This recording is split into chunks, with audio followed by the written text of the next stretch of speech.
Nós estamos caminhando numa série, chegando à quinta parte. Bem provável que nós tenhamos 7 sermões, pelo menos nessa primeira fase. Nós chegamos à quinta parte hoje. Os irmãos vão projetar nosso tema de hoje: santificados na verdade. A primeira tela, santificados na verdade. Na semana passada nós falamos sobre o protagonismo como fruto da vida santa. É muito interessante esse assunto, um assunto que a gente deve voltar. Nós devemos pensar sobre esse assunto cada vez mais. E nós falamos que existe 2 tipos, colocamos assim, de protagonismo: o negativo, que nós afirmamos na semana passada, que é marcado pela fala indevida, pela arrogância e por atos desonestos. Há muitas pessoas que assumem esse tipo de protagonismo. Nós falamos também do protagonismo positivo, que é uma atuação em favor do próximo, talento profissional que traz benefícios para a sociedade em geral, e até em termos globais nós falamos, e a influência carregada de integridade. Esse é o tipo de protagonismo positivo que a gente celebra, a gente gosta de ver. Nós falamos também sobre o protagonismo da Trindade. Se você já leu a Bíblia toda, eu incentivo você a ler a Bíblia. A Bíblia é um livro fantástico. E a gente tem que estar apaixonado pela palavra de Deus, lendo a palavra de Deus, e tem coisas fantásticas. A gente percebe na leitura, e nós percebemos, que Deus tem um protagonismo ao longo das Escrituras grandioso. Nós falamos algumas coisas sobre isso. Também falamos sobre o protagonismo de Jesus, seu ministério, e falamos sobre o protagonismo do Espírito Santo. E assim a gente tem o protagonismo da Trindade na Bíblia. Deus se manifesta desta forma, como Pai, no Filho, no Cristo e no Espírito Santo. E a gente percebeu esse protagonismo da Trindade. Nós chegamos à conclusão, meus irmãos, que há uma vantagem no protagonismo que é fruto da vida santa. É vantajoso esse protagonismo. Por quê?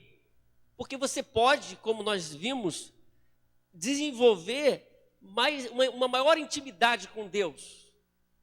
E geralmente é assim que acontece. Nós vimos na pessoa de Jesus, sobretudo. Nós percebemos o serviço, ele é praticado em sintonia com o plano de Deus, de acordo com aquilo que nós vimos na pessoa de Jesus. Nós percebemos também que a pessoa que assume esse destaque, ele sempre glorifica a Deus. Ele sempre exalta a Deus, como vimos em Jesus. E a resposta em obediência ao ensino de Deus. Jesus sempre destacava que o que ele trazia, o que ele ensinava era de Deus. E a valorização da continuidade do testemunho do Evangelho. Jesus disse que ele cumpriu a sua missão, ele entregou a missão aos discípulos, mas ele tinha consciência do seu papel e da sua missão. Por isso, nós trabalhamos essas questões da semana passada. Hoje, falando sobre os santificados, falando o tema de hoje, santificados, na verdade, nós vamos trabalhar o texto que já foi lido no início do culto, João capítulo 17. João capítulo 17 é a oração chamada oração sacerdotal de Jesus. O capítulo inteiro há uma oração, há um conteúdo interessante nessa oração. Pelo menos nós podemos fazer 3 destaques nos 3 pedidos que Jesus fez em prol dos seus discípulos. E não só pelos discípulos daquele momento, mas ele orou por nós também. Primeiro, Jesus orou para que o Pai, para que Deus santificasse os discípulos, os seus discípulos. É o texto que vai servir de base para a gente hoje. Santifica-os na verdade, a tua palavra é a verdade. Mas ele tem uma segunda petição também no capítulo 17. Jesus ora para que Jesus rogou ao Pai em favor da unidade dos seus discípulos. Aquilo seria importante para o testemunho. Verso 21 do capítulo 17, então diz: para que todos sejam um, Pai, como tu és em mim e eu em ti, que eles também estejam em nós, para que o mundo creia que tu me enviaste. Então nós temos duas questões que Jesus valoriza em sua oração. A terceira, Jesus rogou ao Pai que os seus discípulos desfrutassem de sua glória no final de tudo.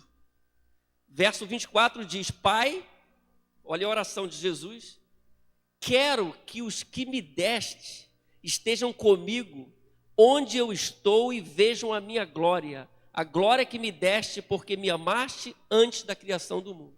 Então Jesus ora para que os seus discípulos desfrutassem da sua glória, da glória, estivessem com ele. Estejam comigo onde eu estou e vejam a minha glória. Por isso, meus irmãos, a gente para um pouquinho para pensar o que ocupou a mente de Jesus na sua intercessão. E o que ocupa a nossa mente em nossa intercessão. Então nós temos aqui, a oração sacerdotal revela que nós percebemos aqui 3 níveis da oração de Jesus em prol dos seus discípulos. Primeiro, santidade, uma realidade pessoal, ele orou por isso. Segundo, unidade, uma realidade comunitária, ele orou pela comunidade dos santos.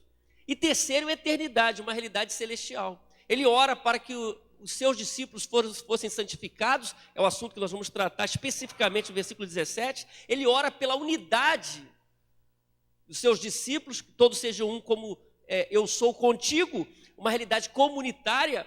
E ele ora pedindo que os seus discípulos desfrutassem da sua glória no final de tudo, uma realidade celestial. Então, nós temos santidade, unidade e eternidade.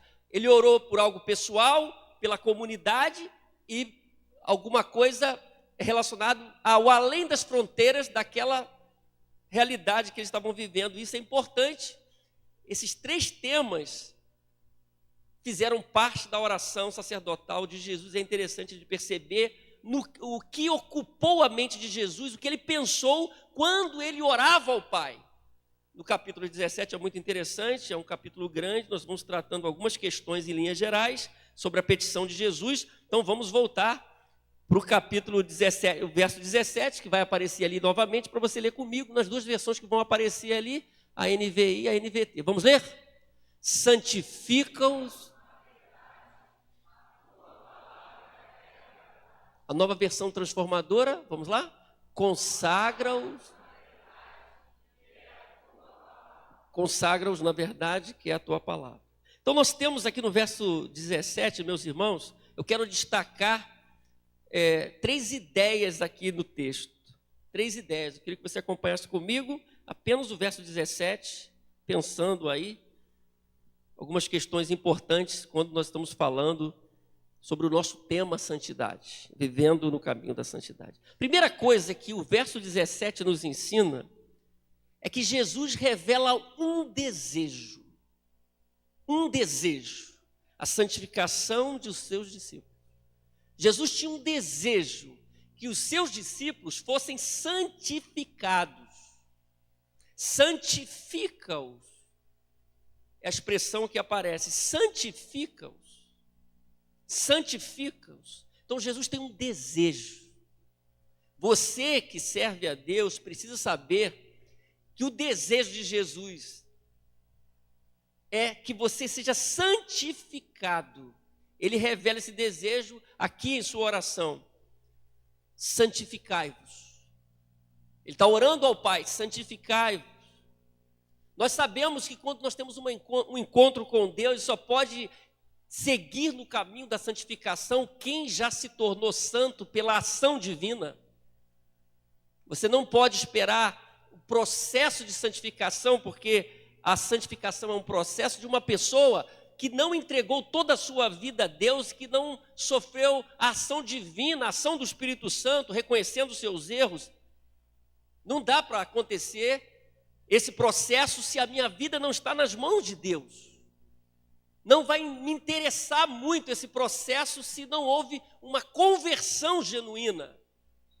Espera-se de quem se converteu o desejo de seguir um caminho de santificação, porque já houve uma separação inicial. Santo é separado. Jesus diz: santificai-vos. Jesus mostrou esse desejo. Então a santificação não é uma perfeição. Nós nunca vamos alcançar uma perfeição nesse estado aqui de vida, mas há sempre um processo de caminhada, de avanço, que precisa ser algo que deve ser marcado na vida daqueles que são filhos de Deus, que servem a Jesus, que são seus discípulos, e Jesus revela o seu desejo aqui. O que a gente pode dizer, meus irmãos, então, a partir dessa primeira expressão, é que Jesus está interessadíssimo em sua santificação. Jesus não está interessado em sua mundanização. Se a gente pudesse usar esse termo aqui, talvez um neologismo, mas na sua santificação, porque Ele te separou, e Ele está rogando ao Pai, Ele tem esse desejo, que você siga nesse processo da santificação. Ele não está interessado que seus discípulos estejam caminhando e cada vez mais se afastando de Deus, da sua palavra, mas Ele deseja que os seus discípulos sigam no caminho da santificação. É o desejo de Deus. Às vezes, o que a gente percebe no corpo de Cristo em alguns lugares é que as pessoas não têm essa visão do desejo de Jesus sobre a vida delas. Se há algo declarado, claro, nós já falamos isso aqui, há coisas que nós precisamos saber pela palavra, a palavra já diz, eu preciso conhecer, eu preciso cumprir. Se eu não conheço, eu preciso saber. Se eu sei, eu preciso cumprir. Se eu não estou cumprindo, eu estou fora do projeto de Deus de uma vida saudável. Jesus desejou, Ele deseja que eu siga no caminho da santificação. Santificai-vos. O inimigo que se opõe a Deus e a tudo de Deus, ele não deseja que você se santifique, ele deseja que você se suje. Jesus deseja que você seja santificado, é o seu desejo. A pergunta que nós precisamos responder então, ao longo da vida, você tem percebido e atentado da vida espiritual, da sua experiência com Deus, você tem percebido e valorizado esse desejo de Jesus? Ele é o nosso mestre, Ele é o cabeça da igreja, Ele é o Emanuel, Ele é o Messias, Ele é o ungido, Ele é o Cristo. Esse que é tudo isso, que teve um protagonismo como Deus, Ele deseja a nossa santificação. Ele pediu ao Pai pela santificação dos seus discípulos. Ele pediu pela nossa santificação. É o desejo. Por isso, a primeira ideia que nós temos aqui é que Jesus revela um desejo, a santificação de seus discípulos. Ele não quer nada menos do que isso, a sua santificação, a minha santificação. Se eu tenho uma experiência com Deus, já fui separado. Se você não teve uma experiência com Deus, você não pode entrar no processo de santificação. Você tem que sofrer essa ação divina, você tem que se render a Ele. Aí você vai começar esse processo, que é um processo, tem etapas. Segundo, meus irmãos, Jesus revela quem santifica. Quem santifica é o Pai, é Deus. Santificai-vos, Ele está orando ao Pai. Então nós somos santificados pela ação divina, pela ação do Espírito Santo, que é Deus que santifica. Jesus deixa claro isso, santificai-vos. Ele é o Deus santo, que quer que o seu povo seja santo. É interessante, meus irmãos, a Bíblia é fantástica, que Ele, na Bíblia, Ele é aclamado como santo Deus, e Ele é apresentado como santo. Ele se apresenta como santo, e Ele é aclamado como santo. Levítico capítulo 11, 45, um texto que Pedro usa, Levítico 11, 45, diz assim: eu sou o Senhor que os tirou da terra do Egito para ser o seu Deus. Por isso, sejam santos, porque eu sou santo. Então ele se apresenta como Deus santo. É um texto que Pedro usa, 1 Pedro capítulo 1, verso 22. O texto clássico nós conhecemos, pelo menos os mais experientes na fé, Isaías 6, diz lá: no ano em que o rei Uzias morreu, eu vi o Senhor assentado, é a visão de Isaías, num trono alto e exaltado, e a aba de sua veste enchia o templo. Acima dele estavam serafins. Cada um deles tinha 6 asas. Com 2 cobriam o rosto, com 2 cobriam os pés e com 2 voavam. É a figura do serafim. E proclamavam uns aos outros: Santo, Santo, Santo é o Senhor dos Exércitos. E a terra inteira está cheia da sua glória. Então é o Deus que é aclamado como santo. Ele é aclamado como santo. No último livro da Bíblia, em Apocalipse, capítulo 4, capítulo que fala da adoração num outro nível, lá está escrito assim: dia e noite. O texto está falando dos seres celestiais. Dia e noite repetem sem cessar: Santo, Santo, Santo é o Senhor, o Deus Todo-Poderoso, o que era, o que é e que há de vir. Olha só que coisa fantástica. Santo, Santo. Então o texto diz, a palavra de Deus destaca isso, que Deus é santo. Já vimos isso em outras oportunidades. Deus é santo, ele é aclamado como santo.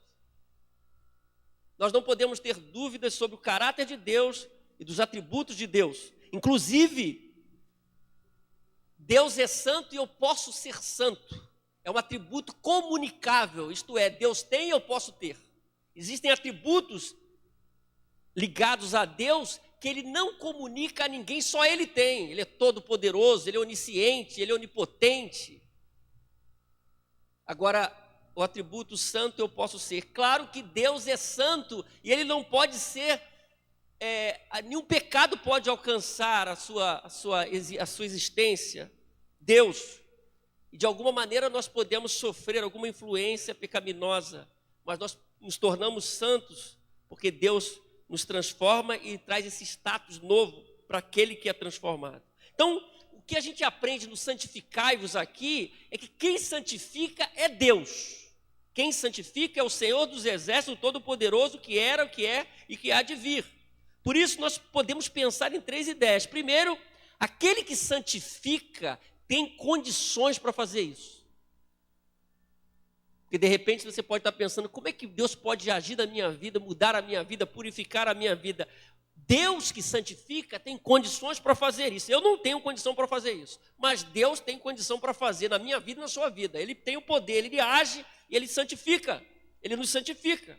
Segundo, aquele que santifica, que é Deus, ele está separado de toda impureza. Ele é Deus santo, por isso que ele é capaz. Ele está em outro nível, ele é Deus. Terceiro, aquele que santifica faz isso de acordo com o seu plano, o seu projeto. O projeto de Deus é que eu me torne semelhante a Jesus. Ele vai usar os meios que ele tem para me tornar semelhante a Jesus, porque esse é o propósito dele. Por isso Jesus orou: santifica-os. Revelou o desejo, como nós vimos no primeiro ponto, e agora ele revela o santificador, aquele que santifica, é Deus. É Deus. É tão interessante que a palavra de Deus, no texto de Jeremias que está ali, ele mesmo registrando o profeta, a sua experiência, ele disse: antes que eu formasse, Deus falando, antes que eu te formasse no ventre, te conheci, e antes que saísses da madre, te santifiquei, as nações te dei por profeta. Então quem santifica é Deus. Santifica o seu povo de forma comunitária, ele nos santifica, e individualmente, ele age na vida de cada um de nós. Se é Deus, meus irmãos, quem santifica, nós devemos atentar para o nível de relacionamento que nós estamos tendo com ele. Porque nós dependemos dessa ação divina, desse processo de santificação que envolve a ação poderosa de Deus, a ação poderosa do Espírito Santo. E isso de forma constante. Estamos sendo sempre tratados por Deus nesse processo da santificação. Por isso Jesus disse: santificai-vos. 2 verdades nós vimos até aqui então. Primeiro, Jesus revela um desejo. Qual é o desejo de Jesus? Se Jesus tem um desejo para conosco, qual o seu desejo? Que nós sejamos santificados. Jesus revela também quem santifica. É Deus quem nos santifica. É Deus. Terceiro, Jesus revela o modo da santificação. De que maneira? A palavra diz, aí nós podemos ler todo o verso 17, santifica-os na verdade, a tua palavra é a verdade. Vamos ler de novo ali? Santifica-os.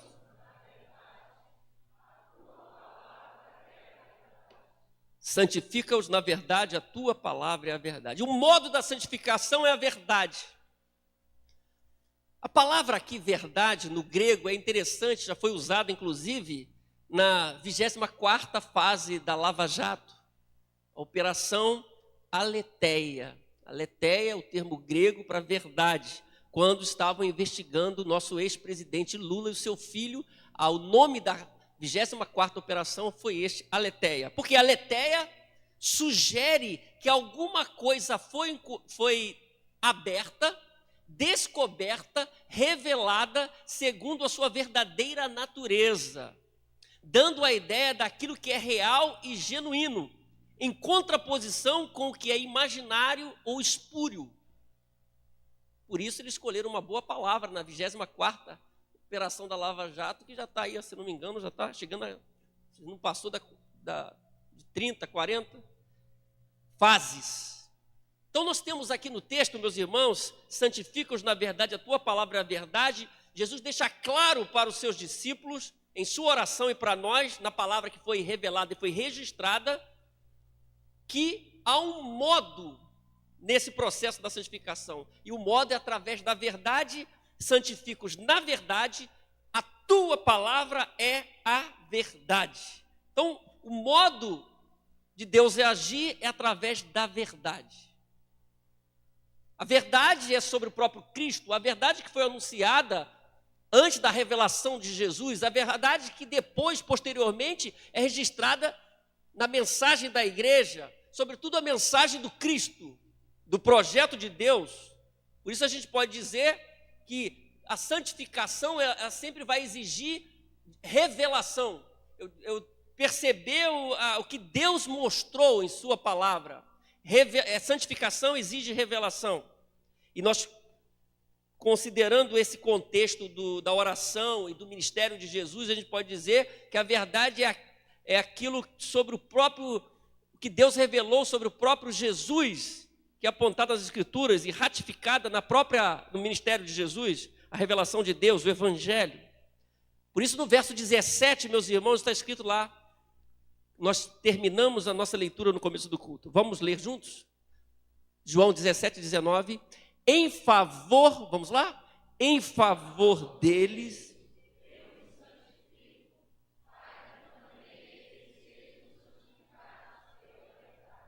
Em favor deles eu me santifico, para que também eles sejam santificados pela verdade.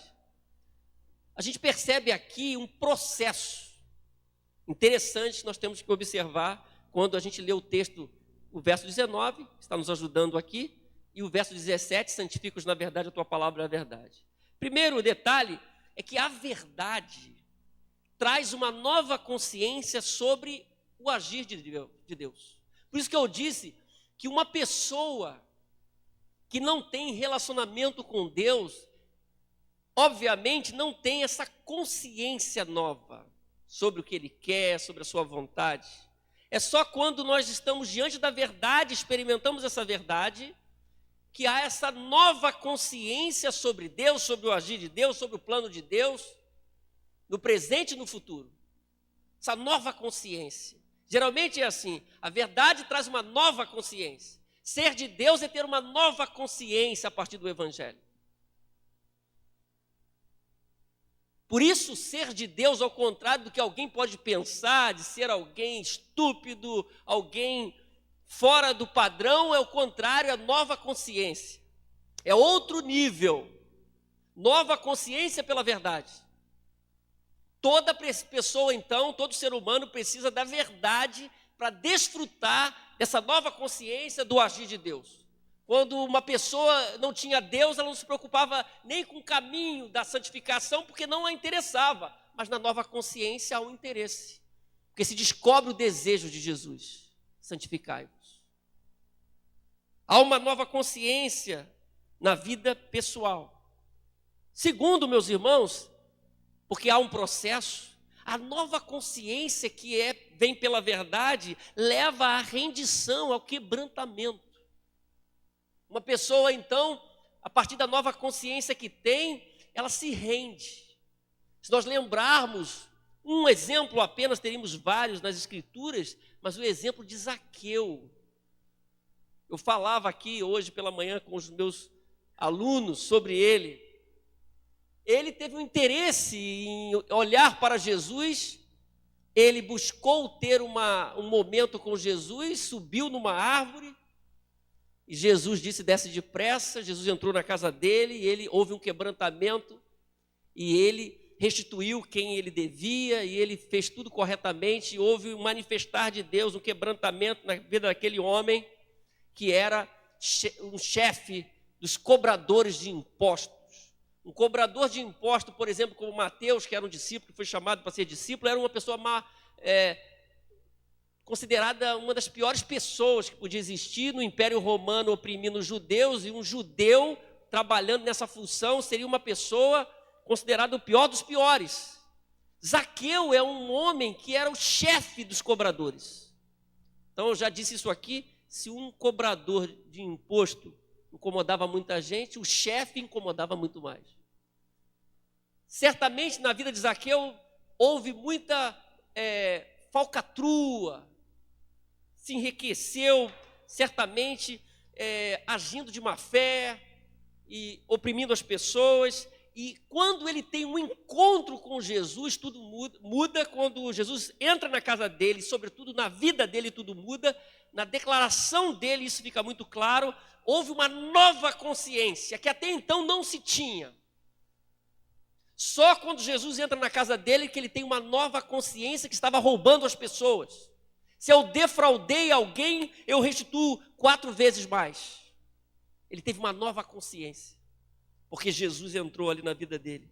Essa nova consciência levou ao quebrantamento, em terceiro, a uma ação na direção correta, ou terceira ideia aí, a rendição ou quebrantamento produz uma ação na direção apropriada. Tudo isso vem pela ação divina na vida da gente. E por fim, essa ação na direção apropriada possibilita transformação. Por isso Jesus nos ensina essas verdades. O modo da santificação é a verdade. Tudo começa no entendimento do Evangelho, no entendimento sobre o Cristo. Ele mesmo disse, conhecereis a verdade vos libertará. Se o Filho vos libertar, verdadeiramente sereis livres. As 3 ideias, meus irmãos, que estão no verso 17, devem fazer, se eu sou um cristão, se eu sou um salvo, transformado, eu preciso sair daqui pensando nisso, sobre como que isso se processa em minha vida.